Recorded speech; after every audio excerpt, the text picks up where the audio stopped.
Hello friends, welcome to Knowledge Mall. और आज की वीडियो में चल रहा है लूसेंट की सीरीज़। तो ये दूसरी सीरीज़ है लूसेंट के साइंस से। और आज का जो क्वेश्चन दिया गया है वो पेज नंबर 11 से लेकर के 20 तक में ये क्वेश्चन दिया गया है। और कल का भी मैं बता देती हूँ ताकि आप लोग एक बार उसे रिवीजन कर लीजिएगा। तो कल रहेगा पेज नंबर 21 से लेकर 30 तक के लिए, ठीक है।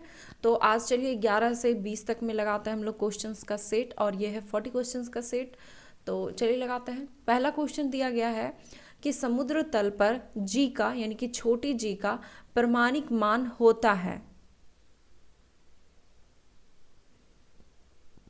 आंसर हो जाएगा इसका ऑप्शन नंबर बी, 9.8 मीटर पर सेकंड स्क्वायर होता है छोटी जी का मान।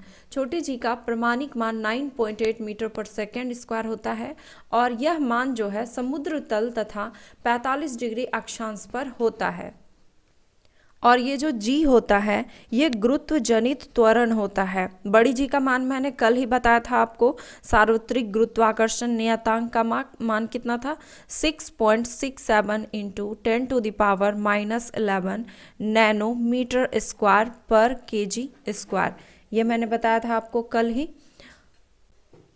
निम्नलिखित कथनों में से कौन सा कथन सत्य है? आंसर है इसका ऑप्शन नंबर सी, 1 और 2 दोनों ही सत्य हैं। दिया गया कि भूमध्य रेखा पर जी का मान न्यूनतम होता है, ये बिल्कुल सही है। और ध्रुवों पर जी का मान अधिकतम होता है, ये भी ऑप्शन हमारा सही है। तो इस तरह से दोनों ऑप्शन सही है।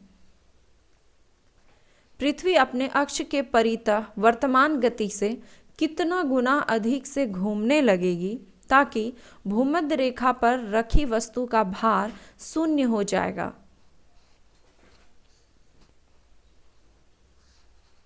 आंसर है इसका ऑप्शन सी, 17 गुना अधिक से जब वो घूमने लगेगी तब भूमध्य रेखा पर रखी वस्तु का भार शून्य हो जाएगा। कि पृथ्वी के घूर्णन गति घटने पर जी का मान बढ़ता है और घूर्णन गति बढ़ने पर जी का मान घटता है। जब कोई वस्तु ऊपर से गिराई जाती है तो उसका भार क्या होता है? आंसर है इसका ऑप्शन सी, अपरिवर्तित रहता है। पृथ्वी का पलायन वेग। आंसर है इसका ऑप्शन डी, पृथ्वी का पलायन वेग 11.2 किलोमीटर प्रति सेकंड होता है। यहाँ पे फिर देख लीजिए कि यदि पृथ्वी तल से किसी वस्तु को 11.2 किलोमीटर प्रति सेकंड या फिर इससे अधिक वेग से ऊपर किसी भी दिशा में फेंक दिया जाए तो वस्तु वापस जो है पृथ्वी पर नहीं आएगी। पेंडुलम को चंद्रमा पर ले जाने पर उसकी समय अवधि क्या होगी? आंसर है ऑप्शन बी, बढ़ेगी। किसी तुल्यकाली उपग्रह की पृथ्वी की सतह से ऊंचाई लगभग कितनी होती है?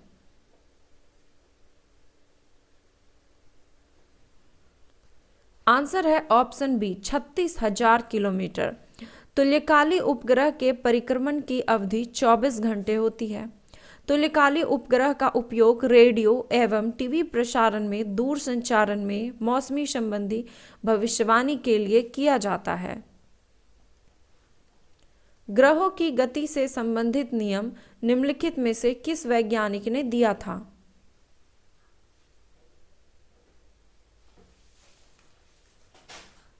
आंसर है ऑप्शन सी, केपलर ने। द्रव्य की पांचवी अवस्था निम्नलिखित में से क्या कहलाती है? आंसर है ऑप्शन बी, बोस आइंस्टीन। यहाँ पे बोस होगा, बोस आइंस्टीन संघनी। सामान्यतः द्रव की 3 अवस्थाएं होती है। कौन कौन सी? तो ठोस, द्रव और गैस। द्रव की चौथी अवस्था को प्लाज्मा कहा जाता है, और 5वीं अवस्था जो होती है बोस आइंस्टीन संघनी कहलाता है, जैसे कि सत्येंद्रनाथ बोस एवं अल्बर्ट आइंस्टीन ने 1924 में घोषणा की, और इसे वैज्ञानिकों के द्वारा 1995 में पूर्णतः सत्यापित कर दिया गया, और इसे द्रव की 5वीं अवस्था कहते हैं। प्रत्यास्था की सीमा के अंतर्गत किसी पदार्थ पर कार्य करने वाला प्रतिबल उसमें उत्पन्न विकृति के समानुपाती होता है। यह नियम किसका है? आंसर है ऑप्शन ए, हुक का नियम। यंग प्रत्यास्था गुणांक पदार्थ की कठोरता को दर्शाता है, अर्थात कोई पदार्थ कितनी आसानी से मोड़ा या फिर खींचा जा सकता है, यह यंग प्रत्यास्था गुणांक के द्वारा पता चलता है। निम्नलिखित वस्तुओं में से किसका यंग प्रत्यास्था गुणांक सबसे अधिक होता है?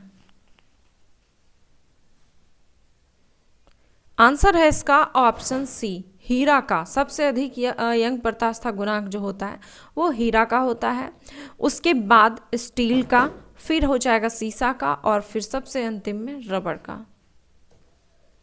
समुद्र में प्लवन करते हुए आइसबर्ग का कितना भाग समुद्र की सतह से ऊपर होता है?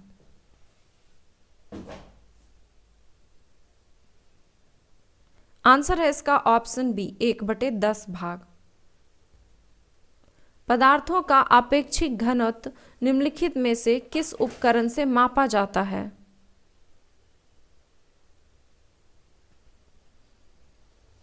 आंसर है इसका ऑप्शन नंबर ए, हाइड्रोमीटर से। हाइड्रोमीटर प्लावन के सिद्धांत पर आधारित होता है। ये भी क्वेश्चन पूछ लिया जाता है कि हाइड्रोमीटर जो है किस सिद्धांत पर आधारित होता है, तो प्लावन के सिद्धांत पर। द्रव का ताप बढ़ने पर पृष्ठ तनाव पर क्या प्रभाव पड़ेगा? आंसर है ऑप्शन बी, कम हो जाएगा। द्रव का ताप बढ़ने पर पृष्ठ तनाव कम हो जाता है और क्रांतिक ताप पर यह जो है शून्य हो जाता है। निम्नलिखित में से कौन पृष्ठ तनाव के उदाहरण हैं? आंसर है ऑप्शन डी, उपयुक्त सभी। पतली सुई का पानी पर तैरना, गर्म सूप का स्वादिष्ट लगना और साबुन के घोल के बुलबुला बड़ा बनना, ये सभी पृष्ठ तनाव के उदाहरण हैं। पराश्रव्य तरंगें उत्पन्न करने के लिए किसे प्रयुक्त किया जाता है? आंसर है इसका ऑप्शन सी, दाब विद्युत पदार्थ का, सॉरी। पराश्रव्य तरंग उत्पन्न करने में दाब विद्युत पदार्थों जैसे कि क्रिस्टल, डीएनए, उसके बाद फिर सिरेमिक्स, इन सब का प्रयोग किया जाता है। निम्नलिखित में से कौन सी तरंग प्रति फोटोन अधिकतम ऊर्जा ले जाती है? आंसर है ऑप्शन ए, एक्स किरणें। फोटोन ऊर्जा का क्रम जो होता है एक्स किरणों का सबसे ज़्यादा होता है, उसके बाद फिर प्रकाश तरंगे, फिर सूक्ष्म तरंगे और फिर रेडियो तरंगे। इसमें से कौन सी तरंग विद्युत चुंबकीय तरंग नहीं है? आंसर है ऑप्शन डी, ध्वनि तरंगे। ध्वनि तरंग विद्युत चुंबकीय तरंग नहीं है। बाकी के जो ऑप्शन है एक्सरे, सूक्ष्म तरंग, दृश्य प्रकाश, ये सभी विद्युत चुंबकीय तरंग हैं। ध्वनि की प्रबलता किससे संबंधित है? आंसर है ऑप्शन बी, इसके आयाम से। ध्वनि की प्रबलता ध्वनि स्रोत के आयाम के वर्ग के समानुपाती होता है। निम्नलिखित आवृत्ति परिसरों में से कौन सी मानव कान के लिए संवेदी है?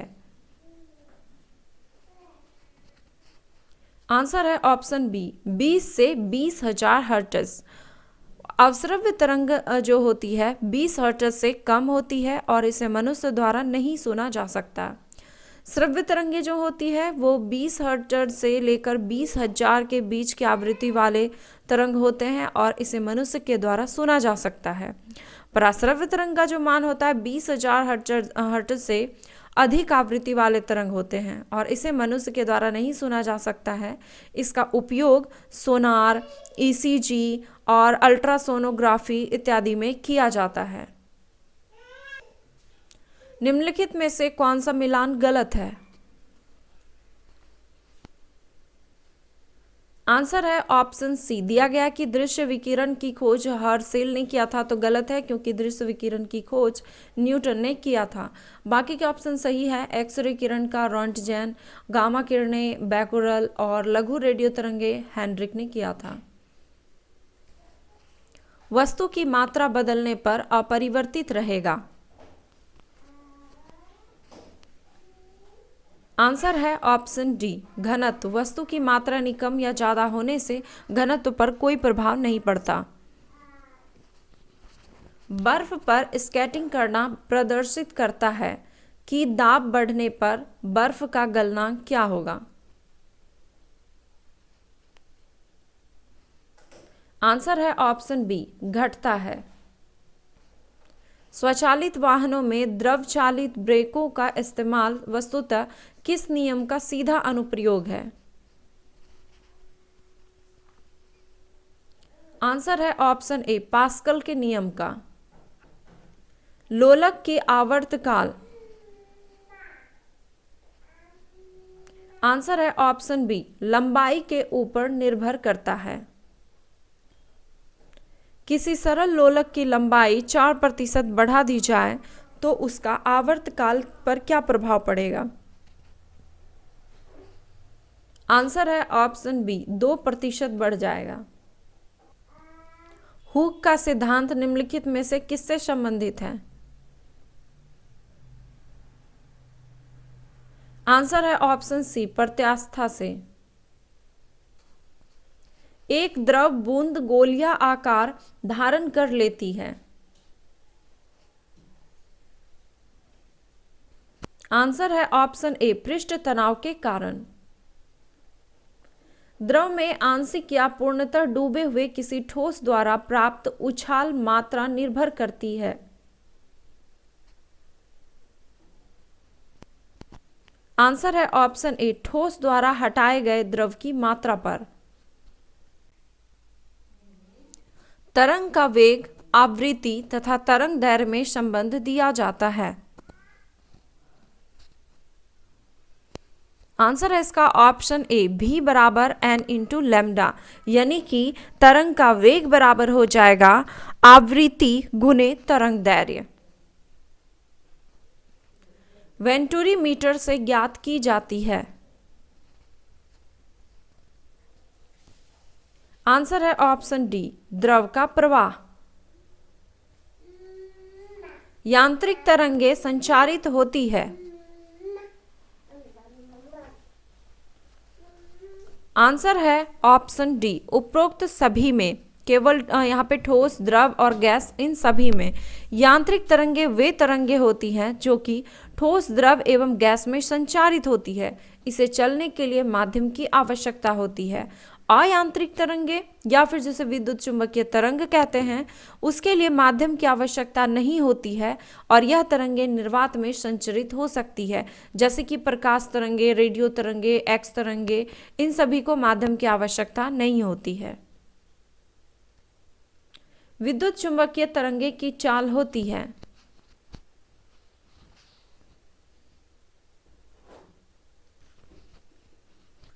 आंसर हो जाएगा इसका ऑप्शन बी 3 × 10⁸ मीटर प्रति सेकेंड।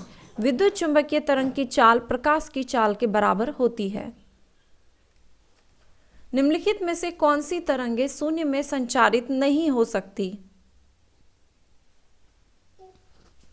आंसर है ऑप्शन सी ध्वनि तरंगे, क्योंकि ध्वनि तरंगे इन्हें जो है संचारित होने के लिए किसी न किसी माध्यम की आवश्यकता होती है। और बाकी के जो ऑप्शन है प्रकाश, उष्मा, इलेक्ट्रोमैग्नेटिक, इन सबको किसी भी माध्यम की आवश्यकता नहीं होती।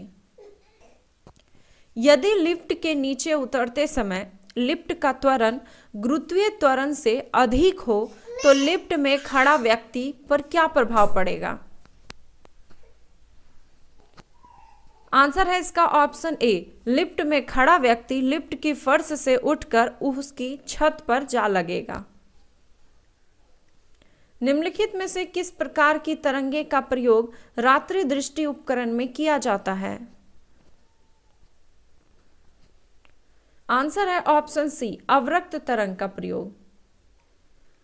एक्स किरणें किस प्रकार की तरंग है। आंसर है ऑप्शन सी, विद्युत चुंबकीय तरंग है। पृष्ठ तनाव किसके कारण पैदा होता है? आंसर है ऑप्शन बी, अणुओं के बीच संसंजक बल के कारण। लैंप की बत्ती में तेल किसके कारण ऊपर चढ़ता है? आंसर है ऑप्शन सी, केशिकीय घटना के कारण। पानी की बूंदें का तैलीय पृष्ठ पर न चिपकने का क्या कारण है?